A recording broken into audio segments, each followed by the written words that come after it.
आप में से कितने लोग हैं जो बहुत एक्साइटेड हैं आज के सेशन को लेकर के? तो अब मैं जैसे ही आपको नाम बताऊंगा उनका, जो हमारे आज के गेस्ट हैं, तो आपका जो एक्साइटमेंट लेवल है वो और बढ़ जाएगा। ये बताने से पहले कि गेस्ट कौन है, मैं आपको थोड़ा सा बताता हूं YouTube के बारे में। YouTube में क्या है कि पूरे वर्ल्ड की अगर बात करी जाए तो करोड़ों चैनल्स हैं जो अलग अलग जॉनर्स में हैं, अलग अलग कैटेगरीज में हैं। उसमें से दो बड़ी कैटेगरीज हैं, मोटिवेशन और एजुकेशन। पूरे वर्ल्ड में जो वर्ल्ड का नंबर 1 मोटिवेशन चैनल है वो मेरा है, और जो वर्ल्ड का नंबर 1 एजुकेशन चैनल है किसी इंडिपेंडेंट क्रिएटर का, वो उनका है, जो कि हमारे गेस्ट हैं। उनके 17 मिलियन से ज्यादा सब्सक्राइबर्स हैं। Please give an energetic and warm welcome to the one and only Khan sir.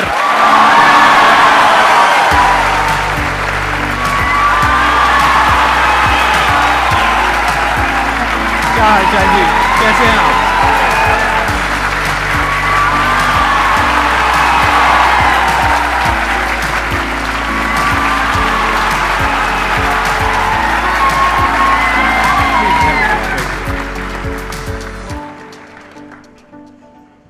इससे पहले कि ऑडियंस आपसे कुछ पूछे या इंटरेक्ट करे, मेरे माइंड में एक क्वेश्चन है आपके लिए जी।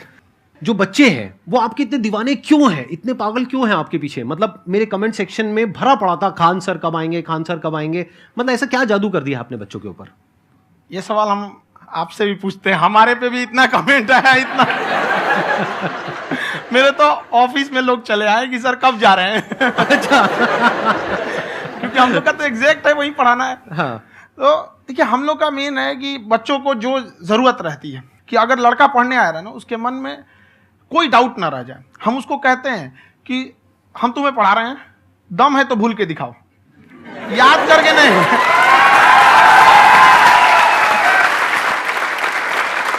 प्लस आप जिस प्राइस पॉइंट पे पढ़ा रहे हैं, आई थिंक वो सबसे कम है, वो बहुत ही कम है। सर, ये जो फीस का कल्चर है, ये हमारा इंडियन कल्चर नहीं है। हमारा इंडियन कल्चर गुरु दक्षिणा है, उस हिसाब से वो सही है। ऑक्सीजन जैसे जिंदगी के लिए जरूरी है, वैसे एजुकेशन जरूरी है। कोई ये नहीं कह सकता है कि पैसे की वजह से वो खान सर के यहां से लौट गया। क्या बात है।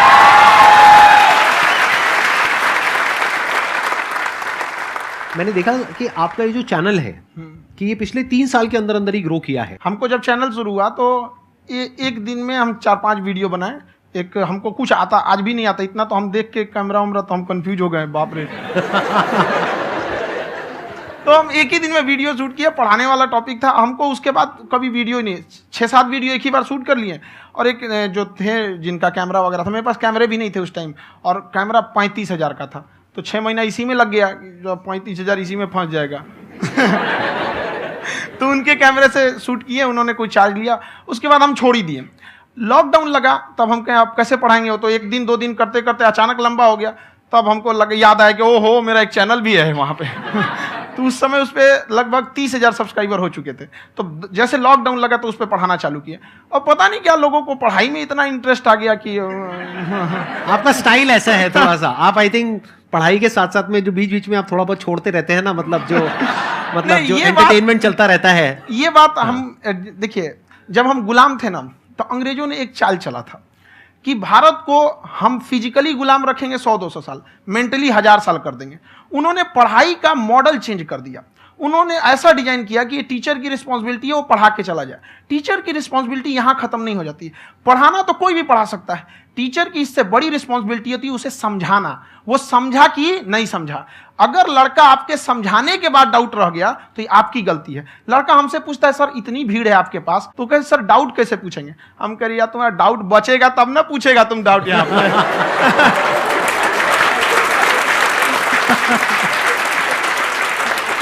कॉन्फिडेंस नेक्स्ट लेवल है खान सर का, मानना पड़ेगा। और शायद यही वजह है इनकी जो ग्रोथ है उसका। किसी ने शायद सपने में भी नहीं सोचा होगा कि पिछले 2 साल के अंदर अंदर जो आपके चैनल की ग्रोथ हुई है, जैसे आप खुद ही बता रहे हैं कि लॉकडाउन के टाइम पे आपके 30,000 के करीब सब्सक्राइबर्स थे, आज की डेट में 17 मिलियन है। और मेरा एक क्वेश्चन और है, इससे पहले कि ऑडियंस में से आपसे कोई क्वेश्चन पूछे, कि कई बार आप ऐसे भी टॉपिक्स टच करते हैं जो थोड़े से कंट्रोवर्शियल हैं या थोड़े से सेंसिटिव हैं, जिसके ऊपर बात करने की हिम्मत आई थिंक बहुत ही कम लोगों में है। तो आपको कभी ये नहीं लगता है कि कहीं ज्यादा तो नहीं हो रहा है, इसको थोड़ा रोक देते हैं, थोड़ा कम कर देते हैं? क्योंकि कोई लाइन ही नहीं है वैसे तो बोलने को, तो आप कुछ भी बोल दो, कितना भी बोल दो। हुई है कंट्रोवर्सी बहुत बार। एक्चुअली बचपन से हमको फौज में जाना था, और फौज वालों के लिए ये सब मायने नहीं रखता। उसको करना है मतलब करना है, तुम सामने कुछ भी रहो, डजंट मैटर।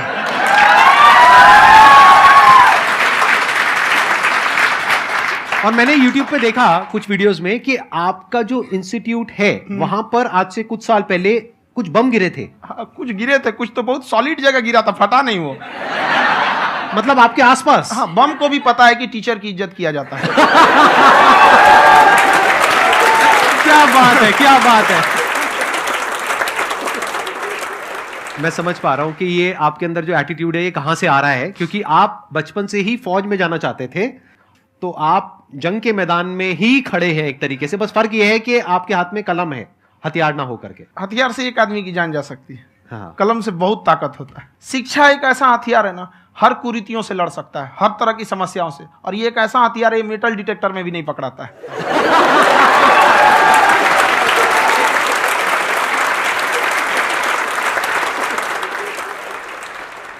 मेरा क्वेश्चन ये है कि अभी प्राइवेट ऑर्गेनाइजेशंस में पीटने का, पनिशमेंट का ये सिस्टम जो है खत्म हो गया है। हम आपके वीडियो में देखे हैं सर कि आप एक बड़ा सा रोल रखे रहते हैं, पुलिस वाला लाठी है वो, पुलिस वाला लाठी है, और स्टेज पे बुला के बच्चों को उसी से धुनाई शुरू कर देते हैं मस्त एकदम से, है ना। तो सर मतलब कि बच्चे मतलब कि डरते नहीं हैं आपसे, और इस तरीके से कैसे कनेक्टेड हैं आपसे, है ना। और एक और क्वेश्चन सर, यूपीएससी का जो आप अपना बैच स्टार्ट करने वाले हैं, ठीक है, उसके बारे में बताइए सर, क्योंकि मुझे मतलब कुछ इशू करना है सर, ठीक है। और संदीप सर को देख लिए, मेरा तो वैसे ही हो जाना है।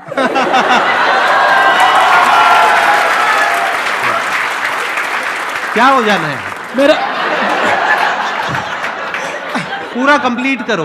I'll be an IAS officer next year because I have seen you, sir. My day is like complete, sir. All the best. Thank you so much, sir. Thank you. पूरा बोला करो। Thank you.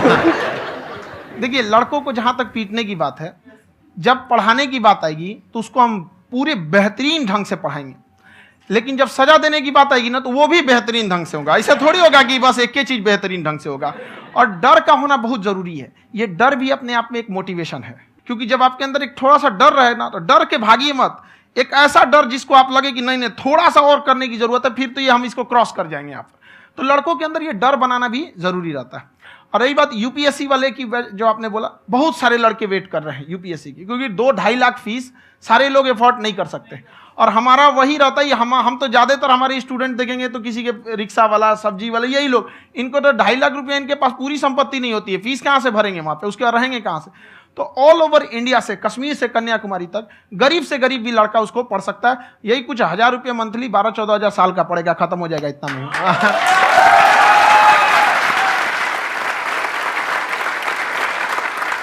ये जो डंडे वाली बात इन्होंने कही, ये सच है? मतलब आप हाँ, सच में एक डंडा रखते हो? पुलिस का ही है वो। और मारते हो? हाँ, कि मतलब अगर कोई लड़की छेड़ता है या ऐसा कोई भी उल्टा पुल्टा काम पढ़ाई करता लिखाई है, कुछ भी गलती करेंगे तो पिटाएंगे वो यहाँ पे, कैमरे पे, ऑन कैमरा, जैसा भी रहे, कुछ भी पिटाना तो उनको फिक्स है।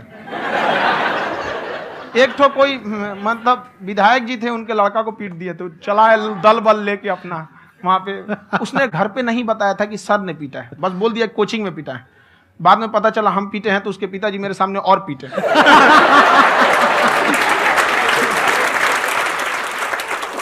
सर आपका सबसे बड़ा डर क्या है, आप दोनों का? फौजी को डरे नहीं लगता है, बाकी अफसर से पूछिए। आज के सेशन से पहले कोई डर नहीं था, लेकिन अब मुझे इनकी डंडे वाली कहानियां सुन करके डर लग रहा है कि कहीं मैंने गलती से कुछ बोल दिया और इन्होंने कहीं पीछे कुछ रखा हुआ है, और यही आ करके अगर इन्होंने मेरी पिटाई कर दी तो बहुत बुरा हो जाएगा। तो इसलिए हमको थोड़ा डर लग रहा है।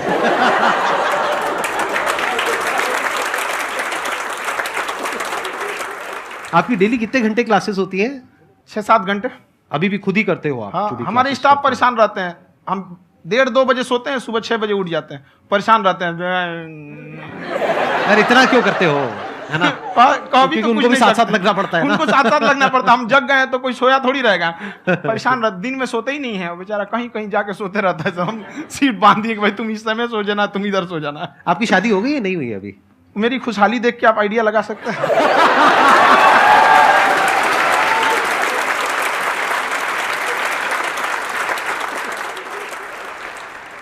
First of all I would like to say sir thank you so much to you and to your team कि आपने मुझे यहाँ आने का मौका दिया।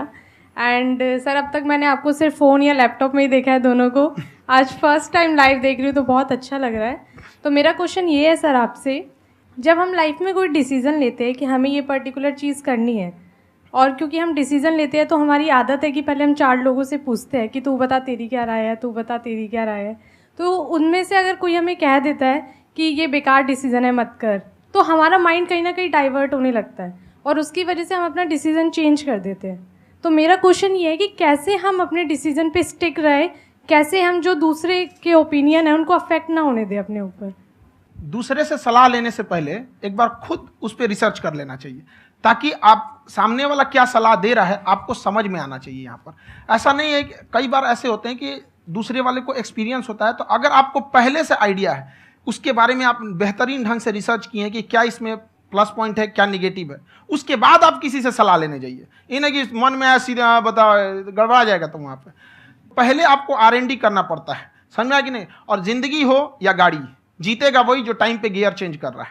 तो डिसीजन चेंज करना बहुत ज़्यादा गलत नहीं है। इन्होंने बहुत अच्छी बात कही है और मैं इसी बात में थोड़ा सा और ऐड ऑन करूंगा कि ये जो आपने कहा ना कि अपने डिसीजन पे स्टिक कैसे रहें, ये कोई अच्छी क्वालिटी नहीं है, क्योंकि टाइम टू टाइम आपको अपने डिसीजंस को चेंज करना होता है। जैसे आपने 4 लोगों से डिस्कस किया, कोई इंसान कुछ पॉजिटिव बोल रहा है, कोई नेगेटिव बोल रहा है, उससे फर्क नहीं पड़ना चाहिए। डिपेंड ये करता है कि वो जो बोल रहा है उसका बेसिस क्या है। क्या वो किसी नॉलेज या एक्सपीरियंस के बेस पे बोल रहा है या ऐसे ही कुछ भी बोल रहा है? ऐसे ही बोल रहा है तो फिर उसकी बात पे ध्यान क्यों दे रहे हो? अगर किसी नॉलेज या एक्सपीरियंस के बेस पे बोल रहा है, फिर चाहे वो पॉजिटिव बोल रहा है चाहे नेगेटिव बोल रहा है, दोनों ही मायने रखता है।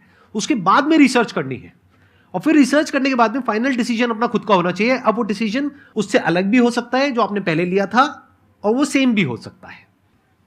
सर मेरा क्वेश्चन दोनों से है आपसे, how to deal procrastination and laziness. हमारा ब्रेन है ना, ये बहुत आलसी टाइप का है, इसको आराम खोजना पसंद है। अब थोड़ा सा भी आप इसको आराम की ओर लेके चले गए ना तो फिर उधर ही रहेगा। आप सोचेंगे 10 मिनट आराम कर लेते हैं ना, तो 10 मिनट 2 घंटा बना देगा। उसको टॉर्चर कीजिए, चल 10 मिनट बाद में उसको आप उस पर हावी मत। वो कह रहा है कि हमको आराम चाहिए, आपको हाँ आराम मिलेगा, पहले काम फिर मिलेगा आराम। तो आप उसके हिसाब से मत चल। आपका मन कर रहा है थोड़ा सा देख लेते हैं, कोई नोटिफिकेशन आया, आप कोई काम कर रहे हैं, क्यों पहले काम कर लीजिए, बाद में देखिएगा ना नोटिफिकेशन। आप हावी मत होने दीजिए यहाँ पे। अगर आप 5 मिनट भी थोड़ा सा लूज पड़े ना, थोड़ा सा कमर सीधा कर लेते हैं, 2 घंटा बर्बाद कर दिया आपको। हावी मत होने दीजिएगा उसको अपने ऊपर। प्रोक्रेस्टिनेशन को तोड़ने का एक ही तरीका है, सबसे छोटे लेवल पे ले जा करके उस गोल को तोड़ दो। यानी वो गोल बहुत बड़ा है, उसको ब्रेक डाउन करो, उसके सबसे पहले स्टेप पे आ जाओ कि उसको अचीव करने का सबसे पहला स्टेप क्या है। जैसे गाड़ी चलाना सीखना है, उसका सबसे पहला स्टेप क्या है। अगर घर में कोई नहीं है सिखाने वाला या सिखाने वाली, तो बाहर जा करके जो गाड़ी का ड्राइविंग स्कूल है उधर जा करके पैसे दे दो। अब फंस गए ना तो फंसा दो अपने आप को। दिमाग ये लगाओ कि अपने आप को कैसे फंसाया जाए। जब हम फंस जाते हैं ना तो फिर हमको वो काम करना ही पड़ता है। Then there is no looking back. जब तक आप सोच रहे हो तब तक सोच रहे हो, उसको बोलते हैं पैरालिसिस ऑफ एनालिसिस, कि आप सोचते चले जा रहे हो अपने माइंड में, मैं ये करूंगा वो करूंगा वो करूंगा वो करूंगा, और प्रोक्रेस्टिनेट हो रहा है, वो चीज टलती चली जा रही है। तो उसको छोटे से छोटे लेवल पे ब्रेक डाउन करके उसको कर दो, दैट इज नंबर 1। और जैसे ही करना शुरू करते हो, कोशिश करो कि उसको जब तक कि आप सही से नहीं कर लेते हो उसको छोड़ना नहीं है, तो आपकी लेजीनेस भी खत्म हो जाएगी। कई लोगों को तो हमने देखा है जो सप्ताह में कुछ भी नहीं करता, वो भी संडे को आराम कर रहा है।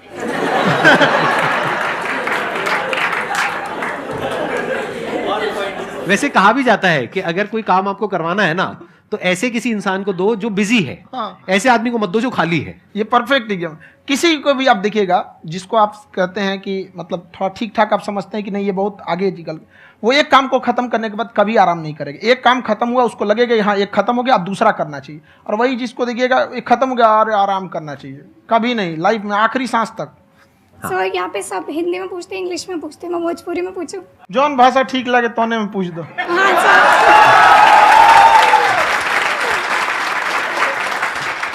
सर ये पूछे के चाहते नहीं कि जैसे हमने के पढ़ाई करे नहीं सर, तो कभी कभी डेली टारगेट्स जो होला वो कंप्लीट ना होला।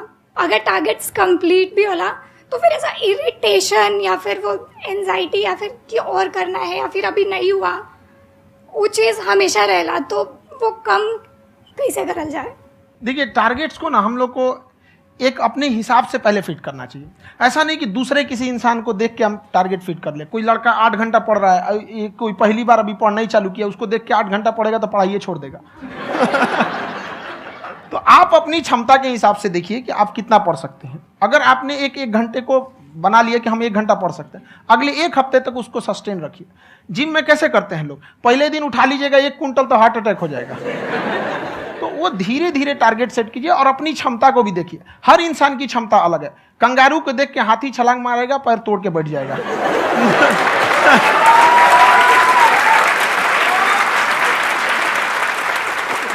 अब संदीप सर का मोटिवेशन देख के इसका मतलब क्या कि ट्रेन के आगे खड़ा हो जाएंगे, ढकेल देंगे तुमको।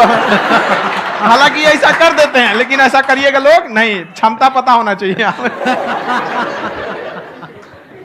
आपके अंदर एंजाइटी हो रही है कि मैंने कर तो लिया है। आप ये नहीं कह रहे कि मैंने कुछ भी नहीं किया है फिर मेरे को एंजाइटी हो रही है। आप ये कह रहे हो मैंने काफी कुछ कर लिया है फिर भी एंजाइटी हो रही है कि कहीं कुछ छूट तो नहीं गया है। तो बेसिकली आपको ये देखना है कि अगर आपके अंदर ये एंजाइटी हो रही है, that means you are a very good student. आप एक अच्छे स्टूडेंट हो। क्यों? क्योंकि बहुत सारे स्टूडेंट्स तो ऐसे हैं उनको पढ़ने के नाम से एंजाइटी होती है। तो आपको एंजाइटी हो रही है कि मैंने पढ़ लिया, दिन में मानो 8 घंटे का आपने टारगेट सेट किया और 6 घंटे पढ़ लिया, या मान लो 8 घंटे भी पढ़ लिया, फिर भी एंजाइटी हो रही है कि मैंने 10 घंटे नहीं पढ़ा। तो ये तो अच्छी क्वालिटी है ना, ये तो एक ब्रिलियंट स्टूडेंट की क्वालिटी है, क्योंकि एंजाइटी उसी को होती है जो केयर करता है, जिसको परवाह है, उसी की तो एंजाइटी होती है। जैसे माँ को अपने बच्चे की, जैसे एक माँ को अपने बच्चे के, जैसे एक माँ को अपने बच्चे को लेकर के एंजाइटी होती है। हंस लो मजाक उड़ा लो मेरा। कोई बात नहीं, एडिट कर देंगे इसको हम। हाँ।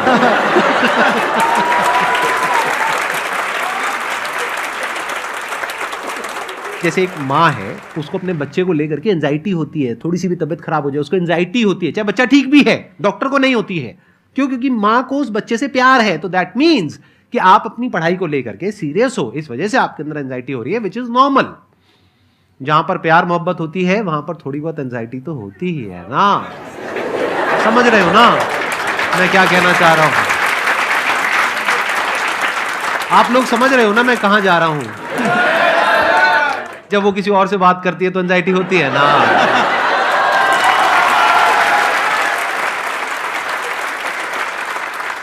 सर, आपकी स्टोरी हमने सुनी थी, तो एक टाइम आया था जब आप गंगा किनारे जाके बैठ गए थे। उस समय आपको कुछ समझ नहीं आ रहा था, तो उस समय मतलब आपने ये डिसीजन कैसे लिया कि अब आगे नहीं, यहाँ से वापस जाना है? रास्ता ही नहीं था। घर जाने के लिए एटलीस्ट 90 रुपए चाहिए थे, जेब में 40 रुपए थे।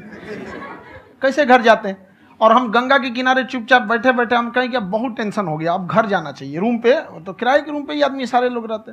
गए वहाँ पे तो रूम लॉक हो गया था। तुम खटखटाए तो ऊपर से गुस्सा से बोले जो ऑनर थे, क्या टाइम हो गया है? तुम कहे 9-10 बज रहा होगा। घड़ी देखिए तो 2 बज रहा था रात का, 2-2:30 बज गया था। वहाँ टेंशन में आप, तो होता है कई बार ऐसा समय आएगा कि लगेगा जैसे अब कुछ नहीं हो सकता है। तो इससे घबराना नहीं है। कभी कभी गुच्छे की आखिरी चाबी भी ताला खोल देती है। जो बातें आपने बताई कि घर में प्रॉब्लम्स ये वो, ये तो बहुत लोगों ने फेस करी वहां पर। आप अकेले नहीं है, बहुत लोगों ने ये प्रॉब्लम्स फेस करी, बहुत तरह की प्रॉब्लम्स देखी, बहुत तरह की स्ट्रगल्स देखी, लेकिन वो सब इतने कामयाब नहीं हो पाए जितने कि आप हुए।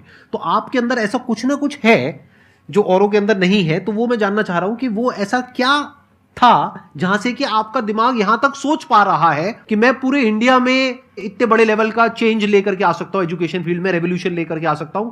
ये सोचना ही बहुत लोगों के बस का नहीं है। मेरी एक खुद की थिंकिंग, अगर हमको कोई 100 रुपए किसी काम के लिए दिया, हम सबसे यही कहते हैं, तो हम कोशिश करते हैं उसे 200 का रिटर्न दे। अगर कोई हमसे 200 रुपया फीस दे रहा है, 250 दे रहा है, तो हम उसको ये कोशिश करते हैं कि तुम्हें ऐसा लगे कि नहीं भैया हमने 10-20 हज़ार का पढ़ लिया यहाँ पर। वो ईमानदारी से कभी कमी नहीं। और हमेशा अगर हम प्रॉमिस एक्स का करते हैं तो डिलीवर 4x करना चाहते हैं। ध्यान से सुनना और ध्यान से समझना इस फर्क को। अगर आप समझ पाए तो बहुत आगे जाओगे लाइफ में। एक वो होते हैं जो ये सोचते हैं कि हमें सब कुछ मिल जाए, हमें कुछ भी करना ना पड़े। दूसरी कैटेगरी होती है लोगों की जिनको जितना मिलता है उसमें भी चोरी चकारी करते हैं या कोशिश करते हैं कि उससे कम दे सामने वाले को जितना कि हमें मिल रहा है। तीसरी कैटेगरी होती है लोगों की, जो इनके जैसे लोग होते हैं।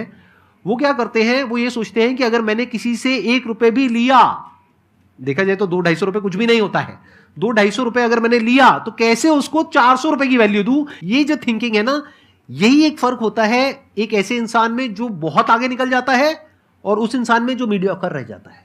आप अपने आप को अपने आप के ऊपर समय दीजिए, उसको डेवलप कीजिए। जब आप अपने आप के ऊपर खर्च करते हैं तो आने वाले समय में लोग गूगल पे आपको सर्च करते हैं। क्या बात है सर, ये आपने अभी बनाया है या ये कोई पुराना आपका वो है? बनते रहता है, इसे फ्लो में बन जाता है।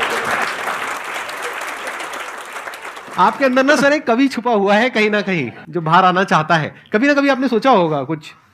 कभी कभी देखिए एक चीज है, संगत का बहुत अच्छा असर पड़ता है। ये चीज को हमेशा, संगति का मतलब लोग हल्के में ले लेते हैं। संगति का मतलब होता है संग संग गति। तो अच्छे लोग के साथ रहेंगे तो संग संग अच्छी गति होती जाएगी, खराब में रहेंगे तो ये भी होता है। बट अपने आप को थोड़ा सोचना चाहिए कि हम केवल जी के मर जाएं इसके लिए नहीं आए हैं। लोग कहते हैं कि सर नाम क्यों नहीं बताते अपना। हमारी एक ही सोच है कि जाने के बाद इस दुनिया से हमको मतलब एक चीज देना चाहते हैं स्टूडेंट्स को, कि वो याद करें कि इस पैसे की भाग दौड़ की दुनिया में हर कोई दोनों हाथ से लूटने में लगा है, खाली हाथ जाने के लिए ये सबको लगा है। तो हर कोई को ये सोचना चाहिए कि था कोई इंसान जो इतने कम फीस में इतनी शिक्षा जो महंगी थी, जो कमाने का रास्ता था, उसको भी एकदम कंपटीशन इतना कर दिया कि अब लोगों को अपनी फीस बढ़ाने में डर लगता है कि अरे यार, लड़का कमेंट करता है कि खान सर इतना ले रहे हैं, आप बहुत बड़ा टीचर हो गए।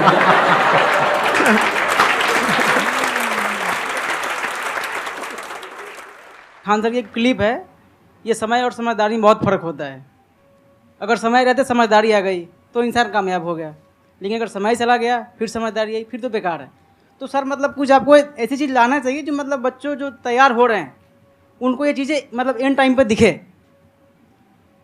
समझ रहे हैं आप मेरी बात? नहीं समझ?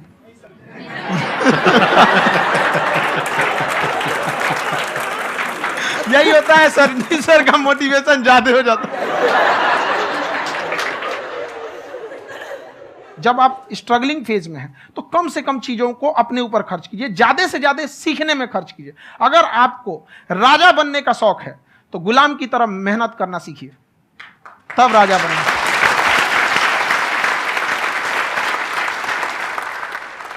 ये दुख, ये दर्द, ये सब तेरे अंदर है। तू अपने बनाए इस पिंजड़े से बाहर निकल के देख, तू अपने आप में एक सिकंदर है।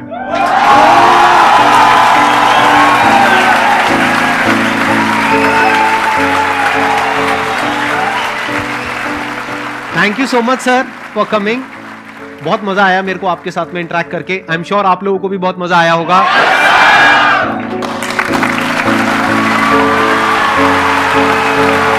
Thank you so much ji.